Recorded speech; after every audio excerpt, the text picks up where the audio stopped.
biza Chorbakir ziyoratgohida biza yana bir bu joyi bir aziz tomon, umuman bu hammasi aziz hisoblanadi. Mana qabrlarni ham ko'ryapsizlar.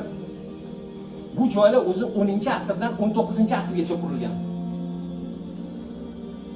Ko'rib turgan mana bu joyda Bahovuddin Naqshbandiy buyuk ustozimizni birinchi kelib turib shu dargohda ilm olgan joylari ekan. O'zlari shu yerga kelib zikrlar qilib, keyinchalik chillaxona qilgan ekanlar. O'zlari ilmlarini chaqlab, butun dunyoga ilmlar bilan ulashgan buyuk bobokalonimiz Bahovuddin Naqshbandiy mana shu hujraga kirib, shu joyda birinchi ilm olgan ekanlar, shu yerga shogird bo'lib tushgan ekanlar. Bizga ham Allohim nasib qildi shu joyga kirib, ikki rakat nafl o'qib o'tganlarni bir duo qilib qo'ydik. Shunaqa joylarni bir ko'rib, o'zinglar uchun bir xulosa qilinglar.